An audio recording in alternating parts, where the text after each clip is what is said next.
नमस्कार साथियों, मैं संजय नामदेव, आपका हमारे चैनल पर स्वागत है। आज हम एनसीईआरटी मैथ्स की जो बुक है, जो क्लास 10th की, उसकी प्रश्नावली 1.1 के सवालों को हल कराने का प्रयास करेंगे। आप हमारे चैनल पर यदि नए हैं तो हमारे चैनल को लाइक सब्सक्राइब कीजिए, और अगर हमारे वीडियो आपको पसंद आते हैं तो आप अपने दोस्तों के साथ इनको शेयर कीजिए। तो आप देख रहे हैं प्रश्नावली 1.1, इसके कुछ प्रश्न आपको दिखाई दे रहे हैं। इन्हीं प्रश्नों को हम हल करके आपको दिखाएंगे। तो हमारा पहला प्रश्न है, निम्न का एचसीएफ ज्ञात कीजिए। 135 और 225, इसको हम हल करते हैं। सबसे पहले ये देखा जाता है कि हमारे पास में जो अंक हैं वो है 135 और 225। चूँकि ये देखा जाता है कि दोनों में बड़ा अंक कौन सा है, तो हम लिखते हैं 225 जो है वो बड़ा है 135 से। अब यहाँ जो यूक्लिड विभाजन एल्गोरिथ्म प्रमेय से हम क्या करेंगे कि इन दोनों अंकों पर इस प्रमेय को हम लागू करते हैं। तो जैसे यहाँ बड़ा अंक 225 है तो इसे हम भाज्य मानेंगे। 225 जो है वो बराबर 135 गुणित 1, क्योंकि हम इसमें 2 से गुणा करेंगे तो संख्या जो है वो 225 ज़्यादा हो जाएगी, गुणित 1। अब इसमें क्या जोड़ेंगे 225 आ जाए तो वो होगा 90। ठीक है, 135 और 90 225। तो फर्स्ट स्टेप क्लियर। अब चूंकि हमने देखा यहाँ पर भाज्य, भाजक, भागफल और ये है हमारा शेषफल, तो ये जो शेषफल शेष बचता है, चूंकि शेषफल क्या है, शेष जो है वो 0 के बराबर नहीं है। ठीक है, 0 के बराबर नहीं है, तो फिर हम क्या करेंगे, यूक्लिड विभाजन का जो हमारा एल्गोरिथ्म है, इसको हर बार हमको इसी प्रकार लिखना होगा। यूक्लिड विभाजन एल्गोरिथ्म का प्रयोग करने पर, अब हम पुनः इसमें करेंगे तो हम 135 को ले लेते हैं। 135 बराबर अब 90, ये 90 यहाँ आ जाएगा, 135 यहाँ आ जाएगा, तो 90 गुणित फिर 1, क्योंकि 90 में 2 से गुणा करेंगे तो 100 से ज़्यादा हो जाएगा 135 से, इसलिए 90 गुणित 1। अब शेषफल हमारा क्या बचा, यहाँ हमारे पास शेषफल बचा 45। ठीक है, अब यहाँ पर हम फिर देखें तो ये जो 45 है ये 0 के बराबर नहीं, क्योंकि फिर से हम लिखेंगे शेष जो हमें प्राप्त हुआ है 45 डज नॉट इक्वल टू 0, 0 के बराबर नहीं है। तो हम फिर यही लाइन फिर से यहाँ लिखाएंगे कि यूक्लिड विभाजन एल्गोरिथ्म का प्रयोग करने पर आपको पूरा ऐसा लिखना है। इसके बाद हम क्या करेंगे कि अब ये जो 90 है हमारा, ये यहाँ आ जाएगा सामने भाज्य के स्थान पर, और 45 बन जाएगा भाजक। इसमें गुणा करेंगे 2 से, जानते ही 45 गुणित 2 बराबर 90, और हमारा शेषफल क्या आ गया है, 0 आ गया है। तो बस अब इस प्रक्रिया को हम यहीं रोक देंगे। हमने 3 बार इस प्रमेयिका का विभाजन का प्रयोग किया है, और तीसरी बार में हमें शेषफल के स्थान पर 0 आ जाता है, तो इस प्रक्रिया को हम यहीं पर रोक देंगे। और क्योंकि हमारा जो शेषफल है वो क्या आ गया है, क्योंकि शेषफल 0 है, इसलिए इसको यहीं रोक देंगे। इसका मतलब ये हुआ, अतः लिख देंगे, अतः भाजक 45 है, इसलिए 135 और 225 का जो एचसीएफ है, महत्तम समापवर्तक जो है वो हमारा 45 हो जाएगा। इस प्रकार हमारा ये प्रश्न हल हो जाता है। अगला प्रश्न हम ले लेते हैं। आपको एक बार फिर अगर चाहें तो मैं समझा देता हूँ। यहाँ पर देखिए 135 और 225 हमको लिखना है, जो बड़ा अंक है उसको ले लेंगे, बड़ा बता देंगे, और 135 लिख देंगे।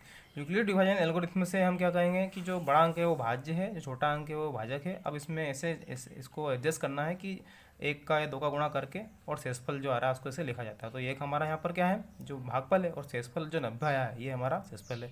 जैसे 90 शेषफल आया मतलब 0 नहीं है, तो हम लिखेंगे शेषफल 0 नहीं है, इसलिए यूक्लिड डिवीजन एल्गोरिथम का फिर हम प्रयोग करेंगे। तो इसमें क्या होता है कि जो भाजक है, ये यहाँ पर इस स्टेप में जो भाजक है वो यहाँ भाज्य बन जाता है, और जो शेषफल 90 है वो यहाँ पर बन जाता है भाजक। इसमें गुणा करते हैं फिर हम 1 से, जैसे अगर बड़ा अंक हो तो ऐसे गुणा करके इसको हल किया जाता है। तो इस प्रकार से शेषफल यहाँ 45 है। फिर हमने इसको और आगे अप्लाई किया तो 45 गुणित 2 करने पर 90 आ रहा था। इस प्रकार हमारा शेषफल जब 0 आ गया है तो हमने इसको लिखा है कि भाजक जो है 35 जो है हमारा 45 है, इसलिए 135 और 225 का एचसीएफ हमारा 45 हो जाएगा। अगला जो हमारा प्रश्न है वो है 196 और 38,220। इनको हम ले लेते हैं, इसको हल करते हैं प्रश्न को। तो हल करने की प्रक्रिया ठीक वही होगी, 38,220 चूँकि हम लिख देंगे वो 196 से बड़ा है, मतलब 38,220 जो होगा वो क्या होगा, भाज्य बन जाएगा। और 196 क्या बन जाएगा हमारा, ये बन जाएगा हमारा भाजक। तो हम लिखेंगे बड़ा है तो यूक्लिड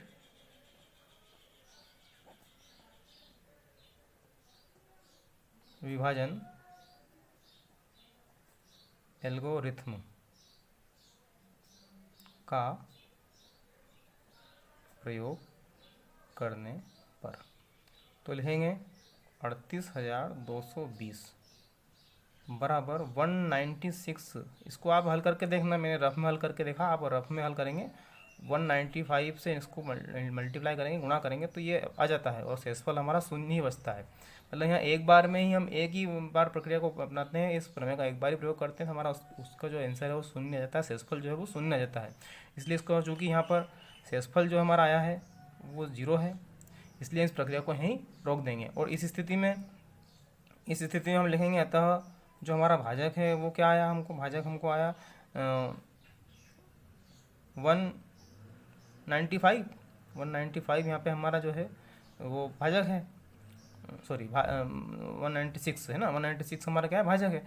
तो अब हमारा इसका एचसीएफ क्या हो जाएगा, तब एचसीएफ इक्वल टू 196। इसको आप सिस्टमेटिक जमा करके भी लिख सकते हैं, इसका 196 और 38,220 दोनों का एचसीएफ हमारा 196 हो जाता है। एक प्रश्न और हम ले लेते हैं,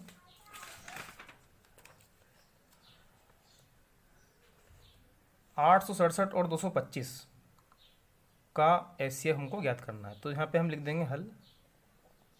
चूँकि अब यहाँ पर 867 वो बड़ा है 225 से, तो यूक्लिड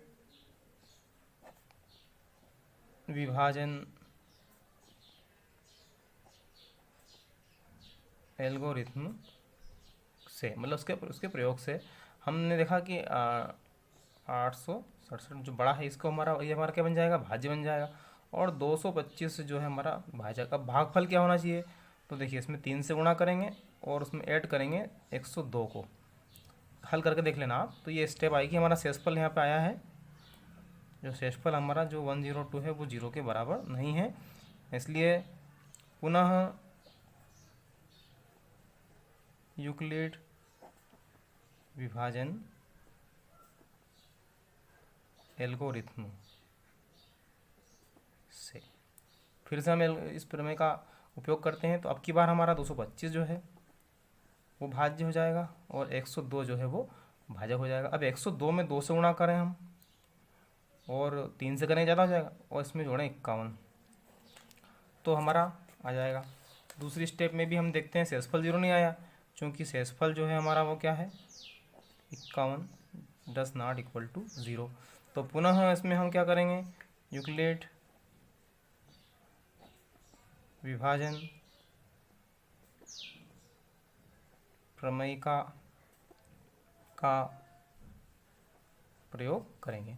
तो उसके प्रयोग से हम अब की बार 102 बराबर 51, अब आपको सामने दिख ही रहा है कि 2 से गुणा करने पर ही आ जाता है, तो प्लस 0, मतलब चूँकि यहाँ पे हमारा शेषफल क्या हो जाता है, हमारा शेषफल यहाँ पे जो है 0 है। अब इस प्रक्रिया को हम यहीं पर रोक देंगे।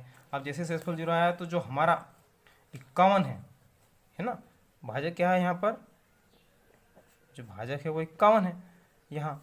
तो हम लिखेंगे कि जो हमारी संख्याएं थी वो क्या थी, 867 व 225 का एचसीएफ 51 होगा। इस प्रकार से साथियों इस प्रश्नावली के पहले प्रश्न को, जिसमें 3 सवाल दिए थे, आपको हल कराए हैं। अगले भाग में हम आपको शेष प्रश्नों को हल कराएंगे।